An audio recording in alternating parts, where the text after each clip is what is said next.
আসসালামু আলাইকুম। আপনারা দেখছেন ইসলামী বিফোর। আমি মোহাম্মদ মনির হোসেন।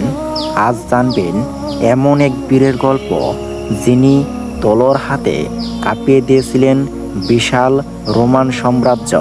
তার নাম খালিদ ইবনে ওয়ালিদ রাদিয়াল্লাহু তাআলা আনহু।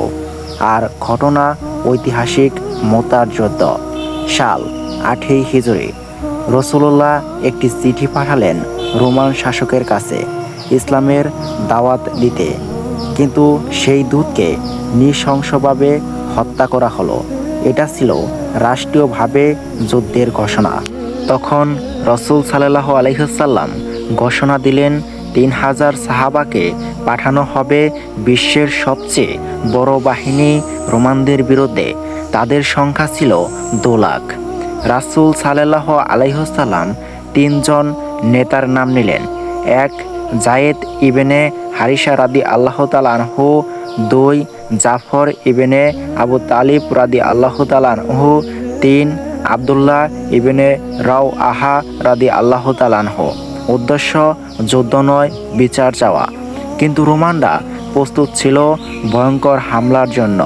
প্রথমেই শহীদ হলেন যায়েদ রাদিয়াল্লাহু তাআলা আনহু, তারপর জাফর রাদিয়াল্লাহু তাআলা আনহু, যিনি তলোয়ার ভাঙার পরও 2 হাত কাটা হাতে রক্তাক্ত অবস্থায় যুদ্ধ চালিয়ে যান, শহীদ হলেন তিনিও।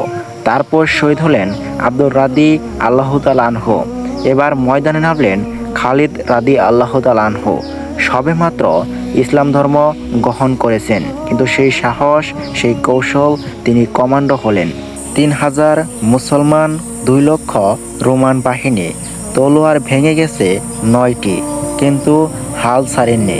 রাত্রির অন্ধকারে তিনি পুরো বাহিনীকে এমনভাবে পজিশন বদল করলেন, শত্রুরা মনে করল নতুন বাহিনী এসে গেছে। তারা ভয় পেয়ে পিছু হটল, আর মুসলমানরা নিরাপদে ফিরে গেল। এই জয়ের ঘোষণা এলো মদিনায়। রাসূল সাল্লাল্লাহু আলাইহি ওয়াসাল্লাম বললেন, আজ খালিদ আল্লাহর এক তলোয়ার হয়ে যুদ্ধ করেছে।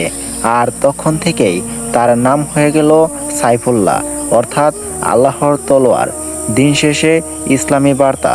প্রিয় ভাই ও বোন, খালিদ রাদিয়াল্লাহু তাআলা আনহু ছিলেন একজন সত্যিকারের মুসলিম বীর। তিনি আমাদের শিখিয়েছেন, সাহস হারিও না, কৌশল আর ঈমান একসাথে থাকলে অসম্ভব কিছুই নেই। আল্লাহর ওপর তাওয়াক্কুল করো, বিজয় তোমারই হবে। আপনি দেখছেন ইসলামী বিফোর। আমি মোহাম্মদ মনির হোসেন।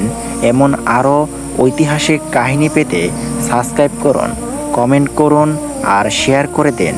আল্লাহ আমাদের সবাইকে সাহাবীদের মতো ঈমানদার বানাক। আমিন।